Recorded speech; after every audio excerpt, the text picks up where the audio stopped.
The movie opens with a shot of train tracks, immediately transporting us to 1968. We see Paul, who has created a Skyview restaurant as a surprise for Iris. Iris is thrilled, and a commercial for the restaurant features a picture of her and Paul, with the towering structure in the background. Inside the restaurant, guests are partying.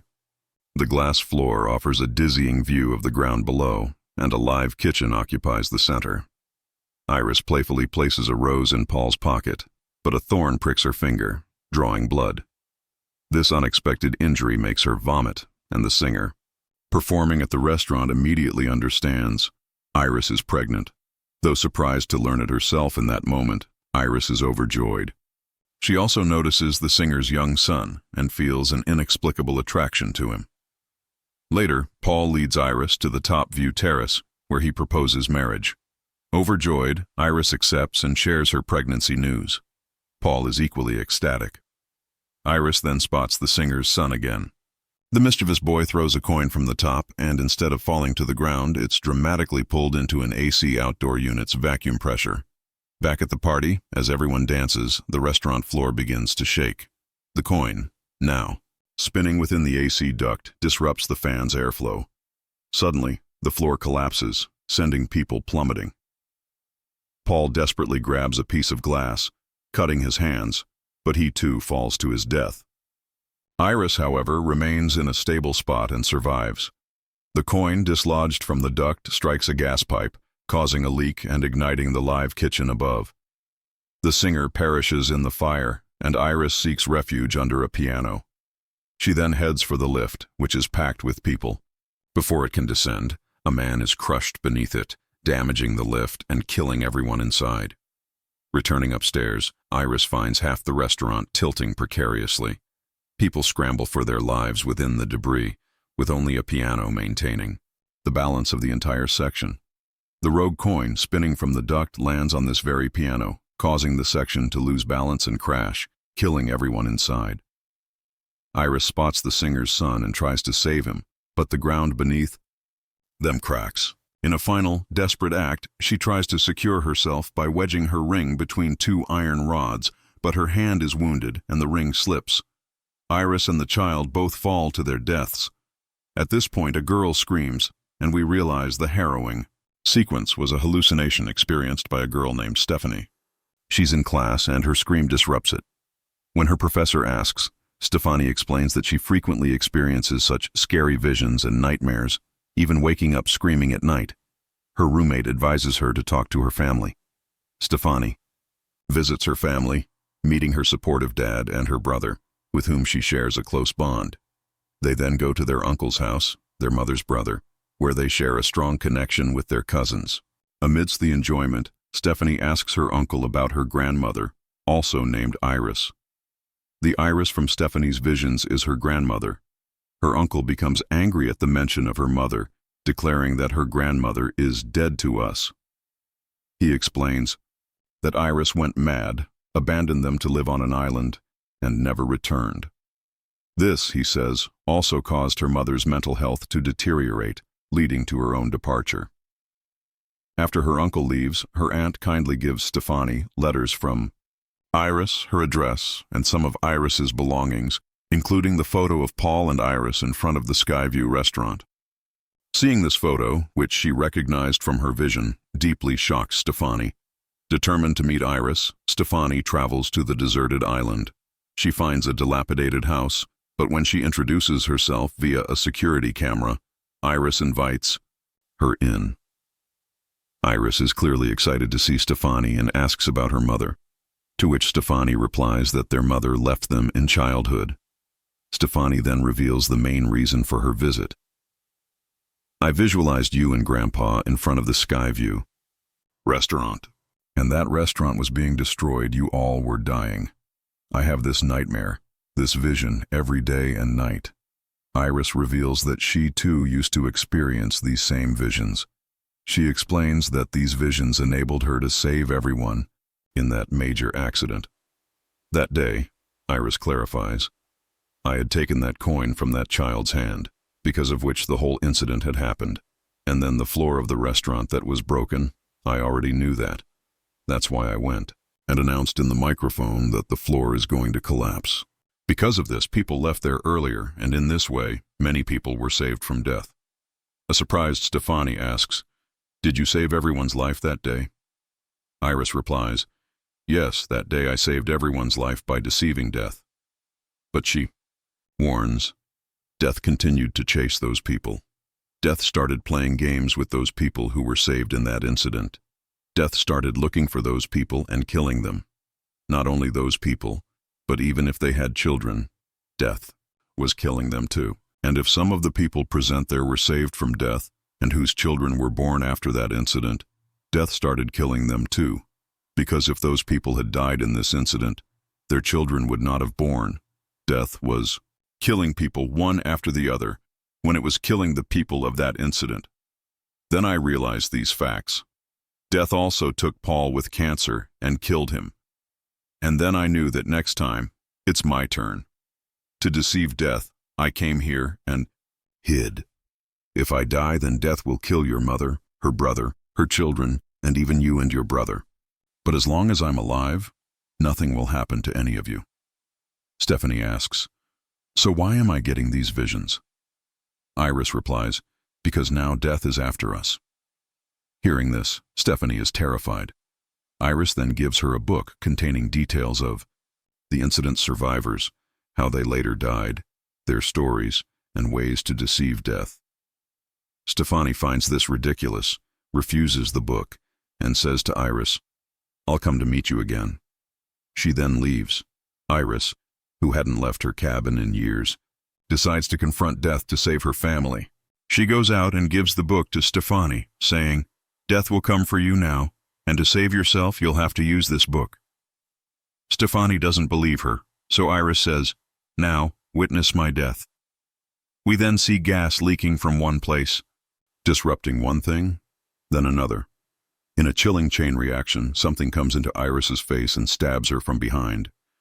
Iris dies there. Now, Stefani starts to believe Iris's words. The game of death begins. 2 days later, at Iris's funeral, Stefani's mother arrives.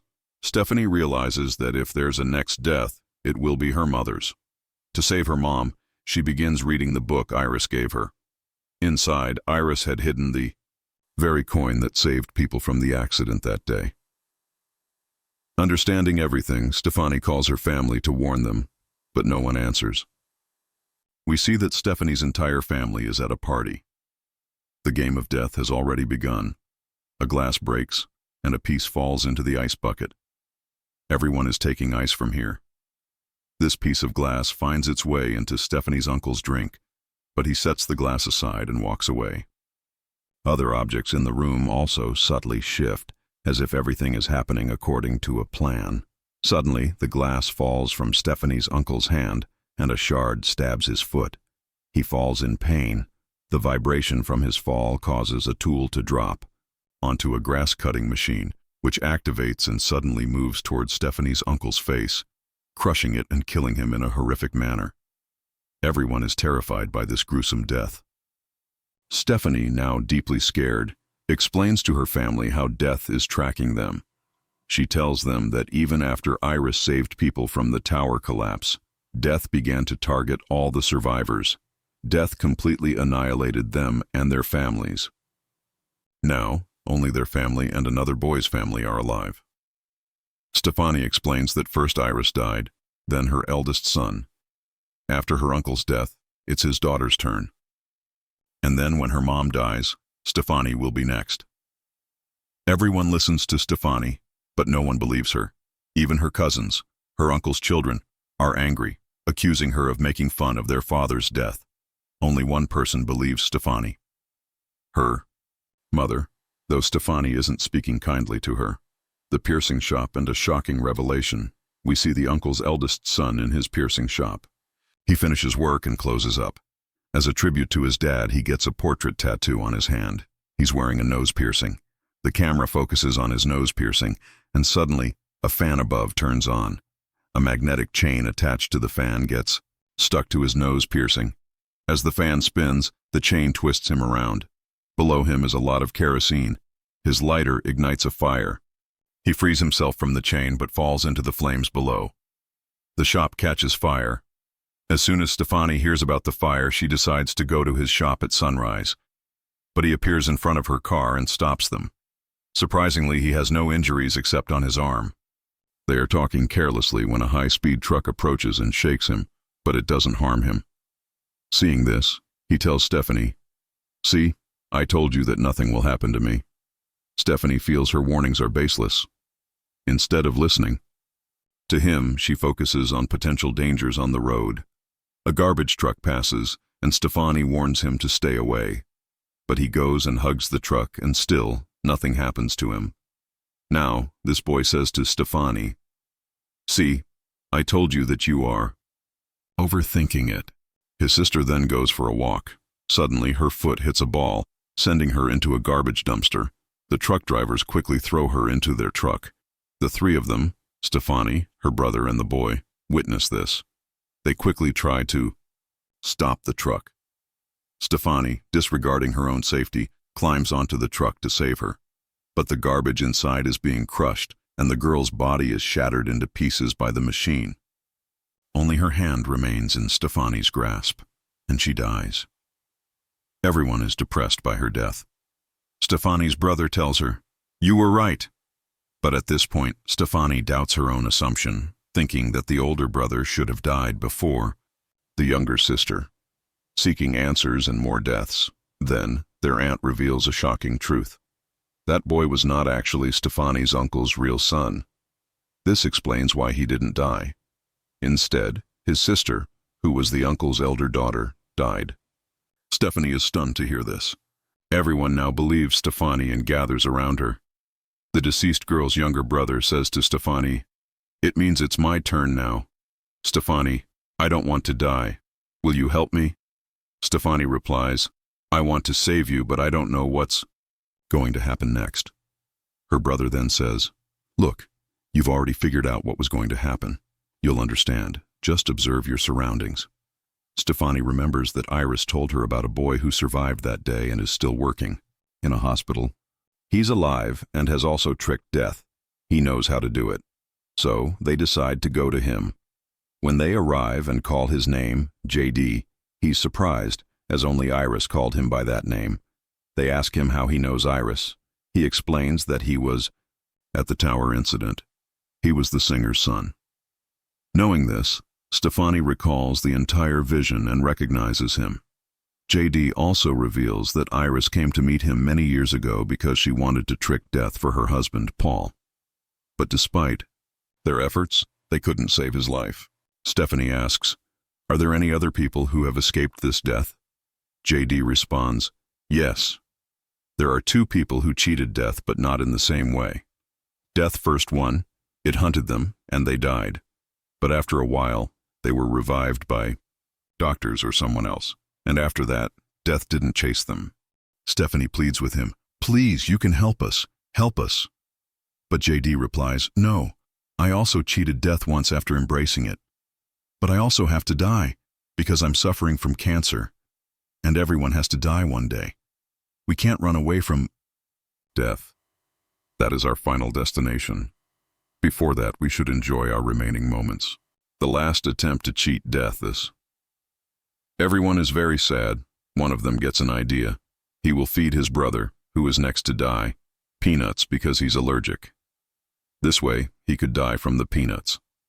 But his plan is to revive him with anti-allergics and medical services as he nears death. This way, they will cheat death. But when he tries to use the vending machine, it doesn't work. In a hurry, he tries to manually extract the peanuts, and the machine's screw comes loose. They then go to a room to hide. He tells his brother, "Wait here, I'll bring you an anti-allergic." As he slams the door, some buttons are pressed, activating an MRI machine. After some time, the boy returns with an injector and a wheelchair. He asks his brother to eat the chocolate peanut. Before they can execute their plan, the MRI machine activates. Its powerful magnetic rays begin pulling all metallic objects towards it. Stefani's elder cousin, who has piercings all over his body, is pulled into the machine along with the wheelchair. He's strangely drawn inside and can't save himself.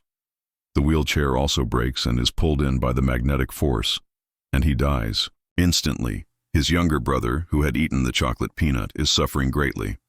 To save himself, he injects the medicine he set aside, which heals him. But then, the spring from the manually opened vending machine shoots out. It bounces off several walls and finally hits the boy who ate the chocolate to trick death and made himself anti-allergic. He also dies. It means death didn't let him go. The end of the line. Everyone grieves their deaths. Stefani tells her mom that it's her turn now. I think you should stay in the house where your mom Iris used to live, because she also lived there. For a long time while staying at that house. Stefani's mother agrees. We then see the coin slip out of the book Stefani is holding. An old lady picks it up and puts it in her purse. Stefani quickly goes to her grandmother's house and asks her mom to go inside. Her mom is worried about her 2 children, so Stefani says, "Mom, as long as you are alive, nothing can happen to us." Saying this, she and her brother send their mom into her grandmother's house. But there's already a gas leak there, and electricity is sparking. Although Stefani's mom smells it, she ignores it and goes inside. Because of the gas leak and spark, a big explosion occurs, causing Stefani's car to fall into the water, and she struggles. Inside, Stefani's mom is burned in the explosion. Stefani's brother, standing outside the house, falls down. He notices a tower about to fall on him. Before it falls, his mom appears and saves him, but the tower falls on her, killing her. Her brother now knows that it's Stefani's turn to die. To save her, he quickly jumps into the water. When he saves her and brings her out, he sees that Stefani has already died. He gives her CPR, which revives her. She comes back to life, and they are happy because Stefani's lifeless body returned to life, and she had accepted death. Now they believe they can fool death. They are both happy to be saved, but filled with sorrow over their mother's and others' deaths. A fateful prick and the inescapable end. Some time later, their lives have returned to normal. Today is Charlie's, Stefani's younger brother's graduation ceremony. Everyone is getting ready to go. Excited, Stefani places a rose in his pocket. A thorn pricks her finger, and her finger bleeds in the same way Iris's hand bled at the start of the movie. After seeing this, Stefani understands that the game of death is going to start again. The scene shifts. We see the coin that Iris saved that day, now in the possession of the old lady. As the old lady opens her wallet, the coin slips out of her purse. Spinning, it falls onto the very train tracks shown at the start of the movie. This coin stops in the middle of a railway junction, which could damage the train track. The scene changes, and we see Stefani and her brother again. Their neighbor, a doctor and Stefani's brother's friend, approaches them. He tells Stefani, "Your brother has told me about you. I am very impressed with you. You are very lucky that you are alive today." Stefani replies, "Yes, I'm so lucky that I came back to life after death." The doctor says, "No, you didn't come back to life after being dead. If a person doesn't breathe for 5 minutes, he is considered dead. But you started breathing after only 2 minutes. This condition can be called unconsciousness, not death." Hearing this, Stefani and her brother are shocked. Stefani looks at the things around her. She starts seeing her death in everything, but their death isn't like that. The train that went off the track after derailing moves towards their houses. The train can't slow down. To save themselves, Stefani and her brother both run away. The train finally stops, but they can't survive because some pieces of wood fly from behind the train and stab their bodies. Finally, both of them die. With that, the movie ends with a lesson. We cannot escape death, and one day everyone has to die.